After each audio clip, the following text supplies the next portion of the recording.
ప్రభునందు ప్రియమైన ధవళవనుని దర్శనం అనే ఆధ్యాత్మికమైన టీవీ కార్యక్రమం చూస్తున్న మీ అందరికీ యేసుక్రీస్తు పరిశుద్ధ నామమున వందనములు చెల్లిస్తున్నాం. దేవునికి అత్యంతమైన కృపను బట్టి మరుసటి వారము మీ ముందుకు రావడానికి దేవుడు చూపించిన కృపను బట్టి మరొకసారి దేవునికి వేలాది స్తోత్రాలు చెల్లిస్తున్నాం. ఈ సమయంలో గత వారంలో మనం నేర్చుకున్న మాట ప్రకారం రాజు అయినటువంటి హిజ్కియా ప్రార్థించగా దేవుడు ఆలకించారు అనేటువంటి అంశాన్ని గత వారంలో మొదటి భాగాన్ని మనము ధ్యానం చేసుకొని ఉన్నాం. ఈ వారము రెండవ భాగాన్ని మనం ధ్యానం చేసుకుందాం. దేవుని కృపను బట్టి ధవళవనుని ఆధ్యాత్మిక టీవీ కార్యక్రమాన్ని అనేకమైన వారికి మీరు పరిశ్రమ చేయండి. పరిశ్రమ చేసి ఆధ్యాత్మికమైనటువంటి జీవితం జీవించడానికి వర్తమానాలు చాలామందికి ఉపయోగపడుతున్నట్లుగా ఫోన్ల ద్వారా తెలియపడుతున్నారు. ఈరోజు ఏర్పాటు చేయబడిన అంశము హిజ్కియా ప్రార్థన ఆలకించిన దేవుడు రెండవ భాగాన్ని మనము ధ్యానం చేసుకుంటున్నాం. మూల వాక్యము రాజులు 2వ గ్రంథము 20వ అధ్యాయము మొదటి నుంచి మనం చదువుకుందాం. ఆ దినములలో హిజ్కియాకు మరణకరమైన రోగము కలుగగా ఆమోజు కుమారుడును ప్రవక్తయునైన యెషయా అతని వద్దకు వచ్చి, నీవు మరణమవుతున్నావు, బ్రతుకో గనక నీవు నీ ఇల్లు చక్కబెట్టుకొనమని యెహోవా సెలవిస్తున్నాడని చెప్పగా, అతడు తన ముఖము గోడతోటి తిప్పుకొని, యెహోవా, యథార్థ హృదయుడైన సత్యముతో నీ సన్నిధిని నేనెట్లు నడుచుకుంటునో, నీ దృష్టికి అనుకూలముగా సమస్తమును నేనెట్లు జరిగించుదునో కృపతో జ్ఞాపకము చేసుకొనమని హిజ్కియా కన్నీళ్లు విరుచుచు యెహోవాను ప్రార్థించాను. ప్రార్థన చేసుకుందాం. పరిశుద్ధుడైన మా తండ్రి, సర్వశక్తి సంపన్నుడా, జీవమగలిని మా ప్రభువా, మరొకసారి మీకు వందనాలు. పరిశుద్ధాత్మ దేవుడ, గత వారంలో హిజ్కియా తండ్రి నాయన ప్రార్థనలకు ఇచ్చిన దేవుడు ఉన్నవన్నీ మొదటి భాగాన్ని జ్ఞాపం చేసుకోవడానికి ఎంతగానో కృప చూపించిన మా దేవుడవు.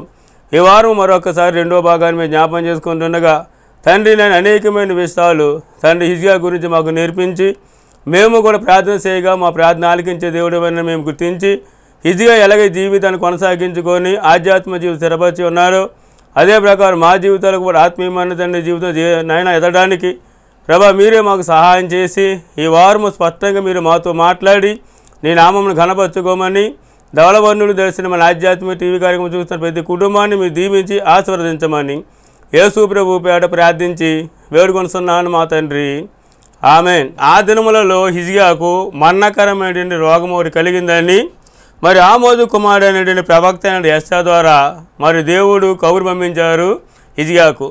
ఆ పరిస్థితుల్లో హిజ్కియా ప్రవక్త చెప్పిన మాట ఆలకించి వెంటనే చూసినట్లయితే కనుక తాను లేచి గోడ వైపు తన ముఖము తిప్పుకొని ఆయన ప్రార్థన చేయడం ప్రారంభించారు. యెహోవా, యథార్థ హృదయుడనై సత్యముతో నీ సన్నిధిని ఎట్లు నడుచుకుంటునో, నీ దృష్టికి అనుకూలముగా సమస్తం ఎట్లు జరిగించుతున్నో కృపతో జ్ఞాపం చేసుకోమని హిజ్కియా కన్నీళ్లు విడుచుతూ ప్రార్థించాడు. ఆ ప్రార్థన ఆలకించిన దేవుడు హిజ్కియాకు 15 సంవత్సరాల ఆయుష్ని ఇచ్చినట్లుగా మనం చూస్తూనే ఉన్నాం. హిజ్కియాకు 15 సంవత్సరాల ఆయుష్ చూడగల కారణం ఏమన్నదో మొట్టమొదటి చూసినట్లయితే కనుక హిజ్కియా దేవుని యందు భయభక్తి కలిగి ఉండి తన పితరుడైన దావీదు చేసినట్లుగా దేవునకు దృష్టిలో నీతిని అనుసరించి నడిచినట్లుగా రెండో మాట చూసినట్లయితే కనుక ఉన్నత స్థలములను తీసివేశాడు. అనగా హిజ్కియా రాజు అయిన తర్వాత 29 సంవత్సరాలు పరిపాలన చేశాడు యెరూషలేముని. రాజు అవగానే మొట్టమొదటి చూసే ఉన్నత స్థలం తీసివేశారు. మూడో మాట చూసినట్లయితే కనుక హిజ్కియా విశ్వాసములో స్థిరముగా ఉండి సర్వసృష్టిగా అయితేనే దేవుని యందు మాత్రం విశ్వాసం ఉంచాడని గత వారంలో 3 విషయాల గురించి కూడా మనం నేర్చుకొని ఉన్నాం. హిజ్కియా గురించి కొన్ని విషయాలు మనం లోతుగా వెళ్ళినట్లయితే హిజ్కియా చూసినట్లయితే కనుక తన జీవిత కాలం అంతా కూడా పరిశుద్ధుడైన దేవుని గురించి మాత్రమే ఆలోచన చేసి తన జీవితంలో ఏలుబడి చేస్తున్న వాటి విషయంలో ఏమాత్రం కూడా ఆలోచన చేయకుండా జీవమగల దేవుడు యొక్క మందిరం గురించి మాత్రమే ఆయన ఆలోచన చేశారు. 4వదిగా గమనించినట్లయితే జీవమగల దేవుని యొక్క మందిరం విషయంలో ఆసక్తి కలిగి ఉండి దేవుని పని విషయంలో భారము కలిగి ఉండి మందిరము తలుపులు మూయబడి ఉంటే కనుక వారు తెరవడానికి అలా తెరిచి అనేకమైన అద్భుతమైన కార్యాలు చేయడానికి ఉపయోగపడి ఆ దేవుని యొక్క మందిరం విషయంలో చాలా బహు జాగ్రత్త కలిగి ఆయన ప్రవర్తించినట్లుగా ఇప్పుడు మనం నేర్చుకోబోతున్నాం. కీర్తన గ్రంథంలో దావీదు ముందుగానే ప్రవచించాడు, ఏదైనా నీ ఇంటిని గురించి ఆసక్తి నన్ను భక్షిస్తున్నది అని. అంటే దేవుడు యొక్క ఇంటిని గురించి అనగా దేవుడు నివాసం ఉండే స్థలం గురించి దేవుడు నివసించే మందిరం గురించి ఆసక్తి నన్ను భక్షించుతున్నది అని చెప్పేసి దావీదు ప్రవచించాడు. మరి దేని నిమిత్తమై ప్రవచించడం ప్రభు యేసుక్రీస్తు గురించి ప్రవచించడం జరిగింది. యేసుక్రీస్తు లోకానికి వచ్చిన తర్వాత తన తండ్రి ఇంటి అయిన దేవాలయము ఒక వ్యాపార గృహగాను ఒక దొంగల గృహగాను మార్చబడుతుందో ప్రభువైన యేసుక్రీస్తు ఏం చేస్తే తెలుసా, ఆ దేవాలయంలోకి వెళ్ళి అక్కడ వ్యాపారం చేసే వాళ్ళందరినీ తీసివేసి ఆ మందిరాన్ని శుభ్రం చేసినట్లుగా మనం చూస్తూనే ఉన్నాం. అదే ప్రకారం చూసినట్లయితే కానీ హిజ్కియా కూడా గమనించట్లేదు. ప్రియమైన దేవుని పిల్లలారా, హిజ్కియా విషయంలో మనం గమనించినట్లయితే మరి ఆయన దేవుని యొక్క మందిర విషయంలో ఎలా ఆసక్తి కలిగి ఉన్నాడో కొన్ని విషయాలు మాత్రం మీకు తెలియపరుస్తాను. దినవృత్తాంతం 2వ గ్రంథము 29వ అధ్యాయము 3వ వచనం మనం చదువుకుందాం. అతడు తన ఏలుబడి యందు మొదటి సంవత్సరము మొదటి నెల యెహోవా మందిరపు తలుపులను తెరిచి వాటిని బాగు చేయించాడు. మందిరము తలుపులు మూయబడిన తలుపులను ఆయన రాజైన తర్వాత రెండవగా చూసినట్లయితే ఆయన తెరిచాడు. గమనించండి, ఈ మందిర తలుపులను ఎవరు మూయించారు? హిజ్కియా తండ్రి ఆహాజు మందిరపు తలుపులను మూయించినట్లుగా మరి చరిత్ర తెలియబడుతుంది. దినవృత్తాంతం 2వ గ్రంథము 28వ అధ్యాయము 24, 25 వచ్చిన మనం చదువుకుందాం. ఆహాజు దేవుని మందిర ఉపకరణములను సమకూర్చి వాటిని తెగొట్టించి యెహోవా మందిరపు తలుపులను మూసివేయించి యెరూషలేమునందంతటా బలిపీఠములు కట్టించాను. యూదా దేశంలోని పట్టణాలన్నిటిలోనూ అతడు అన్యుల దేవతలకు ధూపం వేయుటకై బలిపీఠములను కట్టించి తన పితులైన దేవుడిని యెహోవాకు కోపం పుట్టించాను. ఆహాజ్ అంటే ఎవరంటే హిజ్కియా యొక్క తండ్రి ఉన్నాడు. దేవుడు యొక్క మందిరంలోని ఉన్నటువంటి ఉపకరణం అన్నింటినీ పగలగొట్టి తీసివేసి అప్పుడు ఏం చేస్తే తెలుసా, ఆ మందిరపు తలుపులను మూయించాడు. అలా దేవత విగ్రహములను ప్రతిష్ఠించి వారు ధూపం వేయడం ప్రయత్నం చేశాడు. ఆహాజ్ అయితే కనుక మరి గమనించి విగ్రహ సంబంధమైన జీవితంలో జీవించి మరి దేవుడు యొక్క మందిరపు ద్వారపు తలుపులు మూయించాడు. కానీ తన కుమారుడైన హిజ్కియా చూసినట్లయితే రాజు అయిన తర్వాత మొట్టమొదటి విగ్రహాలన్నీ కూడా తీసివేశాడు. రెండోదిగా మనం చూసినట్లయితే కనుక దేవుని యొక్క మందిరపు తలుపులను తెరిచాడు. చాలా జాగ్రత్త గమనించండి, తండ్రి మూగించిన దేవాలయపు తలుపులను తన కుమారుడైన హిజ్కియా తెరిసినట్లుగా మరి ఇక్కడ మనం చదువుకొని ఉన్నాం. దేవాలయములను బాగు చేయించాడు. రెండవది మనం చూసినట్లయితే కనుక దినవృత్తాంతం 2వ గ్రంథము 29వ అధ్యాయము 4వ వచనం మనం చదువుకుందాం. యాజకులను లేవీయులను పిలువనంపి తూర్పుగా ఉన్న రాజవీధులు మనం సమకూర్చాడు. అంటే ఇప్పుడు మందిరపు తలుపులు తెరిచిన తర్వాత మరి ఎవరిని తీసుకొని వచ్చాడంటే యాజకులను లేవీయులను పిలువనంపాడు. తూర్పుగా ఉన్న రాజవీధులని వారిని సమకూర్చాడు. సమకూర్చి ఏం చెప్పాడు 5వ వచనంలో మనం చూసినట్లయితే వారికి ఇలాగ ఆజ్ఞ ఇచ్చాను, లేవీయులారా నా మాటలు ఆలకించుడి. ఇప్పుడు మిమ్మల్ని ప్రతిష్ఠించుకొని మీ పితుల దేవుడైన యెహోవా మందిరమును ప్రతిష్ఠించి పరిశుద్ధ స్థలంలో నిషిద్ధ వస్తువులన్నీ బయటకు తీసుకొని పోవిడి. మందిరపు తలుపులు తీయగానే ఆయన ఏం చేశాడు, యాజకులను లేవీయులను పిలువనంపి వారిని ఒక చోట సమకూర్చి వారికి ఇలాగ ఆజ్ఞ ఇస్తున్నాడు. ఏమని ఆజ్ఞ ఇస్తున్నాడు చూసినట్లయితే, లేవీయులారా నా మాట ఆలకించండి. ఓ అహరోను సంతానమా, ఓ లేవీయులారా నా మాట ఆలకించండి అని చెప్పి ఏం చెప్పారు తెలుసా, మందిరమవుతున్న ఆసక్తిని బట్టి మిమ్ముని మీరు ప్రతిష్ఠ చేసుకోండి. అంటే ఎవరు ప్రతిష్ఠ చేసుకోవాలి? సర్వసృష్టిగా అయితే దేవుడు యొక్క మందిరంలో పనిచేయడానికి ఇగో మిమ్మల్ని మీరు ప్రతిష్ఠ చేసుకోండి, పరిశుద్ధ అలంకరణ ధరించుకొని యెహోవా నామమును మీరు ప్రతిష్ఠ చేసుకోండి అని ఆ యాజకులకు ఆ లేవీయులకు చూసినట్లయితే ఈ రాజు అయిన హిజ్కియా చెప్తున్నట్లుగా మనం చూస్తున్నాం. ఆయన ఆజ్ఞ జారీ చేస్తూ ఉన్నాడు. గమనించే దేవుని పిల్లలారా, దేవుని యొక్క మందిరం విషయంలో ఎలాగ ఉండాలో స్పష్టంగా ఈరోజు మనం నేర్చుకోబోతున్నాం. మొట్టమొదటి చూసినట్లయితే దేవాలయం తలుపు తీసివేశాడు, అంటే దేవాలయం తలుపు తెరిపించాడు. రెండో చూసినట్లయితే కనుక వాళ్ళను యాజకులను లేవీయులను పిలువనంపాడు. వారికి ఆజ్ఞ ఇస్తున్నాడు ఏంటంటే, మొట్టమొదటి చూస్తే లేవీయులను నా మాట ఆలకించి ఇప్పుడు మిమ్ముని మీరు ప్రతిష్ఠ చేసుకోనండి. దేవుడైన యెహోవా మందిరమును ప్రతిష్ఠ చేసి పరిశుద్ధ స్థలంలో ఉన్నటువంటి నిషిద్ధమైన వస్తువులన్నిటిని బయటికి మరి తీసివేయండి అని చెప్పి అన్నాడు. ఎవరికి ఆ పని అప్పగించాడంటే లేవీయులకు ఆ పని అప్పగించాడని చూస్తూనే ఉన్నాం. అంటే లేవీయులు ఎవరంటే ఇప్పుడు చూసినట్లయితే దేవుని యొక్క మందిరంలో పరిచర్య చేసేటువంటి వారు. ఎప్పుడైతే కనుక నిషిద్ధమైన వస్తువులు తీసివేయని చెప్పి అన్నాడు, చెప్పిన తర్వాత ఆయన ఒక మాట చెప్తున్నాడు. వాళ్ళతో ఏం చెప్తున్నా తెలుసా, దినవృత్తాంతం 2వ గ్రంథము 29వ అధ్యాయము 11వ వచనం మనం చదువుకుందాం. నా కుమారులారా తనకు పరిచారకులై ఉండి ధూపం వేసుటకును తన సన్నిధిని నిలుస్తుటకును తనకు పరిచర్య చేయుటకును యెహోవా మిమ్ముని ఏర్పరచుకుని కనుక మీరు అశ్రద్ధ చేయకూడి. అంటే ఇప్పుడు ఎవరు పరిచారకులు? లేవీయులైనటువంటి వారు దేవుని యొక్క మందిరంలో పరిచారకులుగా ఉన్నారు కాబట్టి మిమ్మల్ని ఎందుకు పిలిచి ఏర్పాటు చేసుకున్నాడంటే పరిచర్య చేయడానికి. రెండో మాట చూసినట్లయితే ధూపము వేసి ఉండడానికి. మూడో మాట చూసినట్లయితే తన సన్నిధిని నిలవడానికి, తన పరిచర్య చేయడానికి దేవుడు మిమ్ముని ఏర్పాటు చేసుకున్నాడు కాబట్టి ఎట్టి పరిస్థితుల్లో కూడా మీరు అశ్రద్ధ చేయకండి. దేవుడు మీకు అప్పగించిన పనిని మీరు నమ్మకంగా చేయండి, కానీ ఎట్టి పరిస్థితుల్లో కూడా దేవుడు అప్పగించిన పనిని మీరు అశ్రద్ధగా చేయకండి. గమనించండి, మేము దేవుని పిల్లల దినాల్లో చాలామంది కూడా దేవుడు అప్పగించిన పనిని అశ్రద్ధగా చేసి శాపగ్రస్తులైన వాళ్ళు మనం చూస్తున్నాం. ఇర్మీయా గ్రంథము 48వ అధ్యాయము 10వ వచనం మనం చదువుకుందాం. యెహోవా కార్యమును అశ్రద్ధగా చేయవాడు శాపగ్రస్తుడగును. దేవుని ఒక కార్యములు అశ్రద్ధగా చేసేటువంటి వాడు శాపగ్రస్తుడు అవుతాడంట. ఇక్కడ లేవీయులారని పిలిచి మరి రాజైన హిజ్కియా చెప్తాడండి, కనుక మీకు దేవుడు అప్పగించిన పనిని లక్ష్యం చేయండి, కానీ అశ్రద్ధగా మాత్రము మీరు ఉండవద్దు అని చెప్పి అన్నాడు. అశ్రద్ధగా చేసినట్లయితే యెహోవా కార్యమును శాపగ్రస్తులు అవుతారని దేవుని యొక్క వాక్యమే తెలియపడుతున్నది. అప్పుడు రాజు ఆజ్ఞ ఇవ్వగానే ఈ లేవీయులందరూ కూడా ఏం చేస్తారో తెలుసా? గమనించండి దేవుని పిల్లారా, ఖచ్చితంగా రాజు యొక్క మాటకు లోబడి ఉండి వెంటనే చూసినట్లయితే దేవుని యొక్క మందిరంలోకి వెళ్ళి దేవుని యొక్క మందిరం ఉన్నదండి ఆ యొక్క మందిరం అంతా శుభ్రం చేసి, దినవృత్తాంతం 2వ గ్రంథము 29వ అధ్యాయము 16వ వచనం, పవిత్ర పరచుడైన యాజకులు యెహోవా మందిరము లోపలి భాగమునకు పోయి యెహోవా మందిరంలో తమకు కనబడి నిషిద్ధ వస్తువులన్నిటిని యెహోవా మందిరం ఆవరణలోనికి తీసుకొని రాగా లేవీయులు వాటిని ఎత్తి కిద్రోను వాగులో పారవేసిరి. చూసారా, రాజు ఆజ్ఞ ఇవ్వగానే వెంటనే లేవీయులైనటువంటి వారు ఏం చేస్తారో తెలుసా? వెళ్ళారు, ఆ మందిరం యొక్క లోపల భాగం అంతా కూడా శుభ్రం చేశారు, అందులో నిషిద్ధమైన వస్తువులన్నిటిని తీసివేశారు, కిద్రోను వాగులో పారవేశారు. అంటే నిషిద్ధమైన వస్తువు మందిరంలో ఉండకూడదు. గమనించండి, మేము దేవుని పని దినాల్లో అనేక మందిరాలు చూస్తుంటే నిషిద్ధమైన వస్తువులను ఎక్కువగా ఉపయోగించి దేవుని ఆరాధిస్తున్నటువంటి వారు మనం చూస్తున్నాం. కాబట్టి దేవుని యొక్క మందిరం నిషిద్ధమైన వస్తువులు ఏ మాత్రం కూడా లేకుండా సర్వసృష్టికైన దేవుని ఆరాధించడానికి ఆత్మతోను సత్యముతోను ఆరాధిస్తూ ఆయన మహింపరుస్తూ ఆయన గణపరచాలే, కానీ నిషిద్ధమైన వస్తువు అనేది మందిరంలో ఎంత మాత్రం కూడా కనిపించకూడదు. యాజకులు అనేటువంటి వారు నిషిద్ధమైన వస్తువు తీసుకొని వచ్చి లేవీయులకు ఇవ్వగానే ఆ లేవీయులు అనేటువంటి వారు ఏదైతే తీసుకొని వెళ్ళి కిద్రోను వాగులో పడవేశారు. ఈ రీతిగా మందిరాన్ని శుభ్రపరిచిన తర్వాత రాజైన హిజ్కియాకు తెలియపరిచారు. అంటే ఎప్పుడైతే రాజు ఆజ్ఞ ఇచ్చారో ఆ ఇచ్చిన ఆజ్ఞను నెరవేర్చుకుంటూ మందిరమును శుభ్రము చేసి ఆ శుభ్రము చేసి పవిత్రపరిచి ఆ మందిరాన్ని పవిత్రపరిచిన సంగతులని ఆ రాజైన హిజ్కియాకు వారు ఏం చేస్తారో తెలుసా?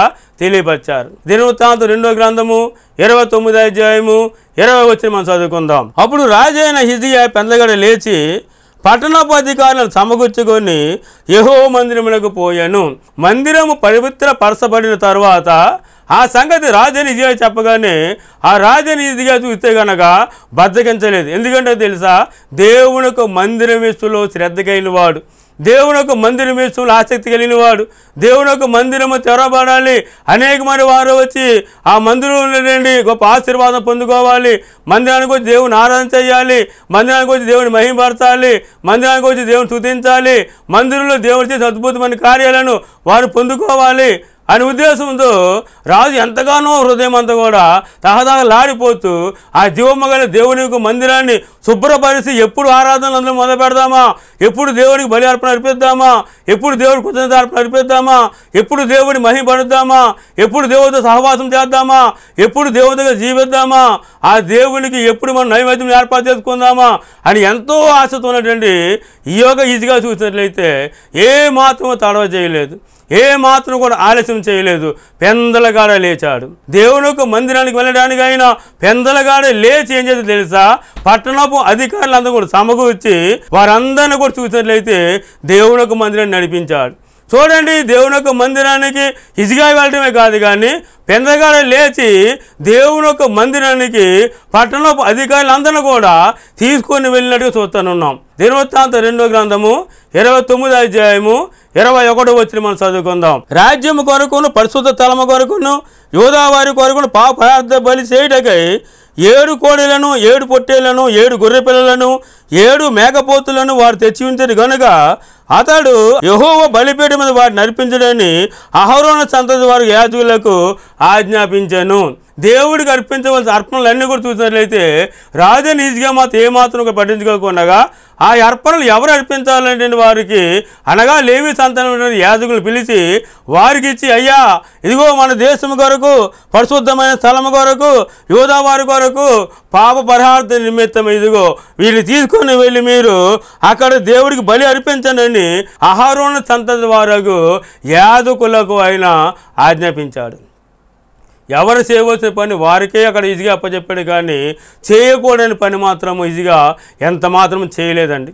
గమనించిన మేము దేవుని పిల్లారా, ఆ పని యాజకులకు అప్పగించగానే యాజకులు ఎంతగానో దేవుడిని స్తుతించి మహిమపరిచి వారు తీసుకొచ్చిన కృతజ్ఞతార్పణలు అన్నింటిలో కూడా గమనించిన ఎవరికి దేవుడికి వాళ్ళు బలి అర్పించినట్లుగా చూస్తూనే ఉన్నాం. మందిరంలో దేవుడికి ఆరాధన జరగడానికి బలి అర్పణలు అర్పించడానికి అక్కడ ఈజీగా ఎంత గొప్ప పని అని చూస్తూనే ఉన్నాం. అందుకనే ఈజీగా చేసిన ప్రార్థన దేవుడు ఆలకించాడండి.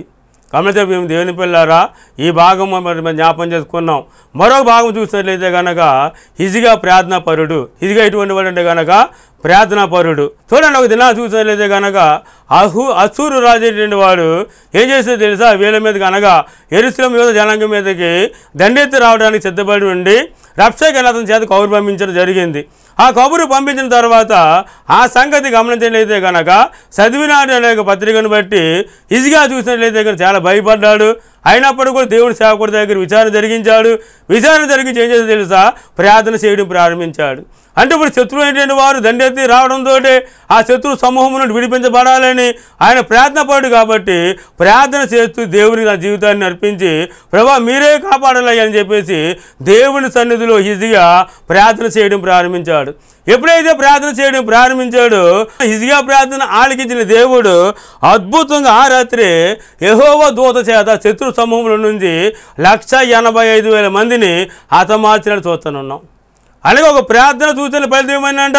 శత్రు సమూహంలో నుండి అదే ఒక్కరోజు రాత్రి దేవుని దూత చేత 185,000 మందిని హతమార్చినట్లుగా మనం చూస్తున్నాం. అంటే అంత ప్రార్థనా పరుడు అండి హిజ్కియా. అంటే దేవుడితో సంబంధం కలిగి ఉన్నవాడే కానీ ఎట్టి పరిస్థితుల్లో దేవునికి వ్యతిరేకంగా జీవించేవాడు కాదు. హిజ్కియా దేవుడితో సంబంధం ఎలా కలిగి ఉన్నాడంటే హిజ్కియా దేవుణ్ణి హత్తుకునేటువంటి వాడు. అనగా హత్తుకోవడం అని ఏంటంటే కనుక దేవుడు హిజ్కియా కూడా ఏక శరీరం ఉన్నట్లే మనం చూస్తున్నాం. అంటే చూడండి, ఇప్పుడు మనం చూసిన పాత నిబంధనలో ఆది కాండంలో మనం చూసినట్లేదు ఒక మాట రాయబడి ఉంది. పురుషుడు తన తల్లిని తండ్రి విడిచిపెడతాడు, తన భార్యను హత్తుకొనును, కనుక వారిద్దరు కూడా ఏక శరీరం ఉంటారు అని ఇక్కడ చూసినట్లయితే కనుక లేఖనం తెలియపడుతూనే ఉంది. అనగా ఇప్పుడు చూసినట్లయితే హిజ్కియా దేవుడితో సంబంధం కలిగి ఉన్నాడు కాబట్టి దేవుని హత్తుకునేటువంటి వాడు. పరిశుద్ధ గ్రంథంలో నుండి రాజులు 2వ గ్రంథము 18వ అధ్యాయము 6వ వచనం. అతడు యెహోవాతో హత్తుకొని ఆయనను వెంబడించడంలో వెలుగ తీయగా ఆయన మోషేకు ఆజ్ఞాపించిన ఆజ్ఞలన్నిటినీ గైకొని ఉండెను. దేవునికి స్తోత్రం. ఇక్కడ హిజ్కియా దేవుని హత్తుకొని ఉన్నాడు, ఆయన వెంబడించడంలో వెలుగు తీయలేదు. మోషే ఆజ్ఞాపించిన ఆజ్ఞలన్నిటిని కూడా తప్పకుండా గైకొన్నాడు. అంటే మోషే ఏ ఆజ్ఞలైతే ఆజ్ఞాపించాడో ఆజ్ఞలు నెరవేర్చుకుంటూ వచ్చాడు, దేవుని హత్తుకొని ఉన్నాడు. అనగా దేవుడు హిజ్కియా కూడా ఏక శరీరంగా ఉన్నారు. గమనించండి, ఇప్పుడు ప్రేమ యేసుక్రీస్తు భూమి మీద దినాల్లో ఒక మాట ఆయన చెప్పారు. ఏంటంటే కనుక తండ్రి నేను కూడా ఏకమై ఉన్నాము అని. అంటే గమనించండి, తండ్రి నేను ఏకమై ఉన్నామంటే తండ్రితో కూడా కలిసి యేసుప్రభువు వారు ఏకముగా ఉండి అనగా ఒకే శరీరముగా ఉండి తండ్రి చిత్త ప్రకారం జీవించారు. అలాగే ఇప్పుడు హిజ్కియా చూసినట్లయితే కనుక దేవుని తోడు చూసినట్లయితే ఏక శరీరముగా ఉండి మోషే నియమించిన ఆజ్ఞలను కూడా గైకొన్నాడు. ఈ ఏక శరీరముగా ఉండడం వలన దేవుని హిజ్కియా హత్తుకోవడం వలన గొప్ప అద్భుతమైన కార్యం జరిగింది. లేఖనం నుండి ద్వితీయోపదేశ కాండము 30వ అధ్యాయము 20వ వచనం మనం చదువుకుందాం. నీ పితరులైన అబ్రహాము, ఇస్సాకు, యాకోబులకు ఆయన ప్రమాణం చేసిన దేశములో మీరు నివసించినట్లు యెహోవాయే నీ ప్రాణమునకును నీ దీర్ఘాయుష్నకును మూలమై ఉన్నాడు కాబట్టి నీవును నీ సంతానము బతుకుసు నీ ప్రాణములకు మూలమైన దేవుడైన యెహోవాను ప్రేమించి ఆయన వాక్యమును విని ఆయన హత్తుకొన్నట్లు జీవమును కోరుకొనుడి. దేవునికి స్తోత్రం. దేవునికి హత్తుకోవడం వలన కలిగిన ఆశీర్వాదం ఏంటి తెలుసా? ఇక్కడ స్పష్టంగా సర్వశక్తిమంతుడు దేవుడే మాట్లాడుతున్నట్లు మనం చూస్తూనే ఉన్నాం. ఆయన ప్రమాణం చేసిన దేశంలో మీరు నివసించినట్లు యెహోవాయే నీ ప్రాణమునకును దీర్ఘాయుష్నకును మూలమై ఉన్నాడు కాబట్టి నీ ప్రాణమునకును దీర్ఘాయుష్నకును మూలమై ఉన్నాడు కాబట్టి నీవును నీ సంతానం బతుకుసు నీ ప్రాణములకు మూలమైన దేవుడైన యెహోవాను ప్రేమించి ఆయన వాక్యమును ఆయనను హత్తుకొనినట్లు జీవమును కోరుకున్నాడు. ఇప్పుడు ఏం చేశాడు హిజ్కియా? కాబట్టి ఇప్పుడు హిజ్కియా ఏం చేశాడంటే కనుక దేవుడు మరి ఆయనకి ఇచ్చినటువంటి తరుణాన్ని సద్వినియోగపరుచుకుంటూ జీవమగల దేవుడిని ఏం చేశాడంటే కనుక తను ఏం చేసిన ప్రేమించి దేవుడు చెప్పిన మాటకు లోబడి ఉండి దేవుని చేత నడిపించబడుతూ దేవునికి మందిరం కోరిక ఎంతోగానో ప్రయాసపడి దాన్ని చూసిన ప్రశ్న చేసేంత వరకు కూడా ఎట్టిపడి నిద్రపోకుండా వెలుగోగు ఉండి చూసినట్లయితే కనుక జీవమగల దేవుడు యొక్క మందిరానికి ఎంతగానో విలువిచ్చాడు. అలాగే దేవుని యొక్క మాట కూడా ఎంతగానో విలువిచ్చి ఏం చేశాడు, దేవుడు హత్తుకున్నాడు. కాబట్టి మరి హిజ్కియా యొక్క ప్రాణమునకును హిజ్కియా యొక్క దీర్ఘాయుష్నకును ఆ హత్తుకోవటమే మూల కారణమైనది, ఆ వాక్యమును గైకొనడం మూల కారణమైనది, మోసే ఆజ్ఞలను గైకొనడమే మూల కారణమైనది. కాబట్టి ఎన్ని కూడా చూసినట్లయితే పరిశుద్ధ లేఖనాల్లో అనేకమైన విషయాలు జీవముగల దేవుడు మనకు తెలియపడుతున్నాడు. కాబట్టి అందుచేతనే మరి గమనించండి ప్రేమ దేవుని పిల్లారా, దేవుడు యొక్క జీవము హిజ్కియా పొందుకునేటట్లుగా దేవుడు ఏం చేశాడంటే కనుక హత్తుకొని ఉన్నాడు. హిజ్కియా చేసినటువంటి ప్రార్థన దేవుడు ఆలకించాడు. దేవునికి స్తోత్రం. కాబట్టి ఇప్పుడు గమనించండి, ఇంతకుముందు మనం మొట్టమొదటి చదువుకున్నటువంటి మూలవాక్యాన్ని మరి జ్ఞాపం చేసుకున్నట్లయితే ఆయన మరణకరమైన రోగము కలుగగా మరి యెషయా అనే ప్రవక్త ద్వారా హెచ్చరించినప్పుడు మరి గోడ తట్టు ముఖం తిప్పుకొని ఆయన ప్రార్థన చేయగా ఆ ప్రార్థన దేవుడు ఆలకించాడు. ఆ మాట మీరు చూపిస్తాను. పరిశుద్ధ లేఖనం నుండి రాజులు 2వ గ్రంథము 20వ అధ్యాయము, రాజులు 2వ గ్రంథము 20వ అధ్యాయము 5వ వచనం. నీవు నీ కన్నీళ్ళ విడిచి చూసి తిని నీ ప్రార్థనను అంగీకరించి ఉన్నాను, నేను నిన్ను బాగు చేసేదను, ఇంకా 15 సంవత్సరముల ఆయుస్సు నీకు ఇచ్చేదను, మరియు నా నిమిత్తము నా సేవకుడైన దావీదు నిమిత్తమును ఈ పట్టణము నేను కాపాడుదును, నిన్ను ఈ పట్టణమును అశ్షూరు చేతులు పడకుండగా విడిపించేదను. దేవునికి స్తోత్రం. ఎంత గొప్ప అద్భుతం అండి.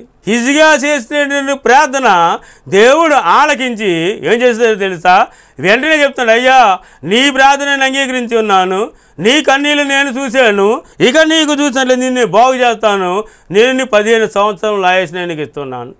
అంటే ఇప్పుడు దేవుడు హిజ్కియాకు ప్రార్థన ఆలకించాడంటే మరి గత వారంలో కొన్ని విషయాలు నేర్చుకొని ఉన్నాం, ఈ వారం కొన్ని విషయాలు నేర్చుకొని ఉన్నాం. ఆయన యొక్క జీవితాన్ని బట్టి, యథార్థమైన జీవితాన్ని బట్టి దేవుడు ఏం చేస్తే తెలుసా, హిజ్కియా ప్రార్థన ఆలకించాడు, కన్నీళ్ళు తుడిచాడు. కన్నీళ్ళు తుడిసి నీ 15 సంవత్సరాల ఆయుష్ను ఇస్తున్నానని దేవుడు చెప్పడం జరిగింది.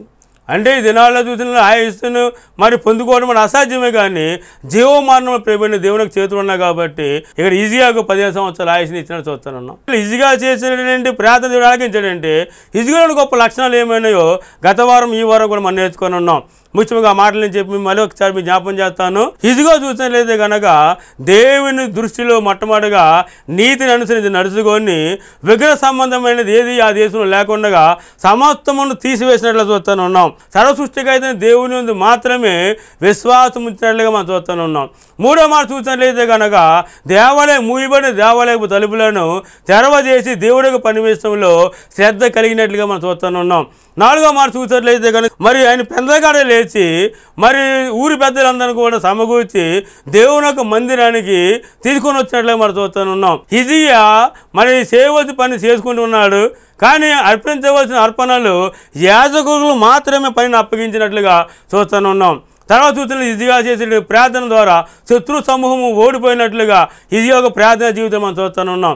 దేవుడిని హత్తుకున్న జీవితం కొనసాగించాడు. కాబట్టి అద్భుతంగా హిజ్కియా చూసినట్లయితే గొప్పగా చూసిన జీవితంలో ఆయుష్ను పొందుకొని మళ్ళా దేవుడికి ఉపయోగపడే పాత్రగా దేవుడు హిజ్కియాని చేసినట్లు మనం చూస్తున్నాం.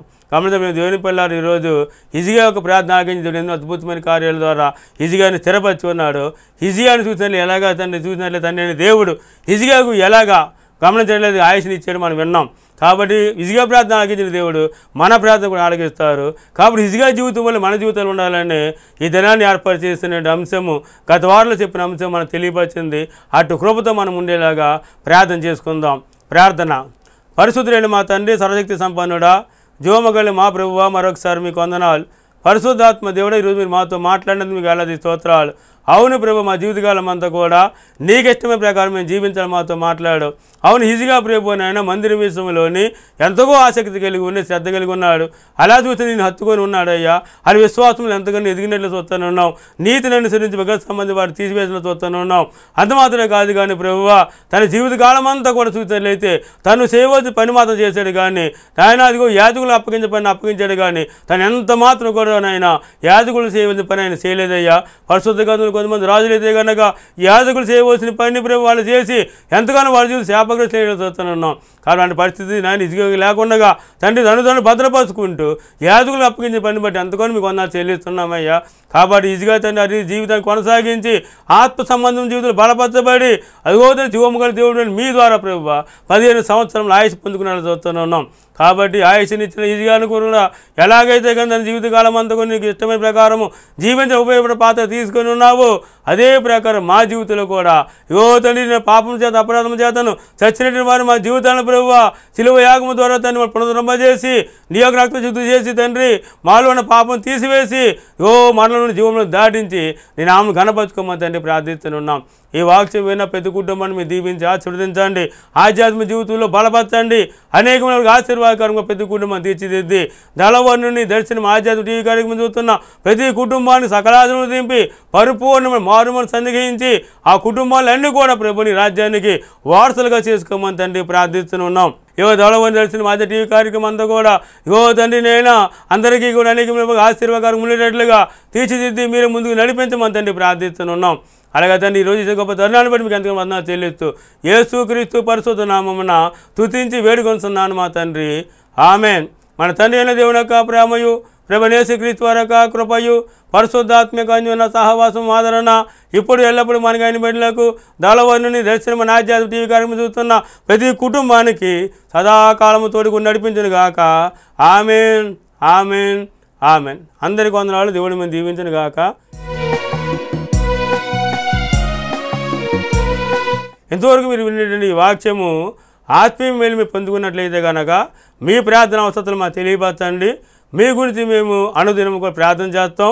ప్రార్థన అవసరం 3 భాగాలుగా మీకు చెప్పడం జరుగుతూనుంది. ఒకరు చూస్తే లెటర్స్ ద్వారా మీరు మాకు తెలియపరిచినట్లయితే అదిగో మా ప్రార్థన పొందడం వారు ప్రార్థన చేయడం జరుగుతూ ఉంటుంది. రెండోదిగా ఫోన్ ద్వారా కానీ మీరు మమ్మల్ని ప్రార్థన కోరినట్లయితే మీ వరకు నేను వ్యక్తిగతంగా ఫోన్లో ప్రార్థన చేయడం జరుగుతుంది. మూడో చూసినట్లయితే కనుక మీ గృహానికి వచ్చి తీసుకొని వెళ్ళి అనగా మీ గృహానికి రప్పించి ప్రార్థన చేయమంటే మేము గృహం కనుక వచ్చి మీ దగ్గర తైలం రాసి మీ మీద చేతుల నుంచి ప్రార్థన చేయడం జరుగుతుంది. ఇలా 3 విధాలుగా మీకు అవకాశం ఇస్తున్న సద్వినియోగపరచుకోవాలని తెలియపరుస్తున్నాం. అలాగే ఆధ్యాత్మిక టీవీ కార్యక్రమం అనేక పరిశ్రమ చేయండి. అనేక వారు చూసి ఆత్మీయ మేలు పొందుకుంటే అది మీ కుటుంబానికి ఎంతగానో ఆశీర్వాదకరమైనది. ఈ యొక్క దళవర్ణి దర్శనం ఆధ్యాత్మిక టీవీ కార్యక్రమానికి ఏదైనా ఆర్థిక సాయం చేయాలనుకుంటే కనుక నన్ను సంప్రదించండి. నా ఫోన్ నెంబర్ అడ్రస్ టీవీలో చూపించడం జరుగుతుంది. ఎవరైనా సరే ఈ యొక్క కార్యక్రమానికి మరి ఆర్థిక సాయం చేసినట్లయితే కనుక మీకు మేము దేవుని చేత ఏర్పాటు చేయబడిన వాగ్దానాన్ని మీకు పంపడం జరుగుతుంది. ఆ వాగ్దానం ద్వారా మీరు అనేకమైన ఆశీర్వాదకరంగా మీ కుటుంబాలు ఉంటాయి, మీ జీవితాలు ఆశీర్వదించబడతాయి. ఆ అడ్రస్ రెవరెండ్ తేడా రఘు, యేసుక్రీస్తు ప్రార్థనా మందిరము, సాంబశివరావుపేట 3వ వీధి, తుమ్మలావ, రాజమండ్రి. మా సెల్ నంబర్ 8019214735 మరియు 8142599827.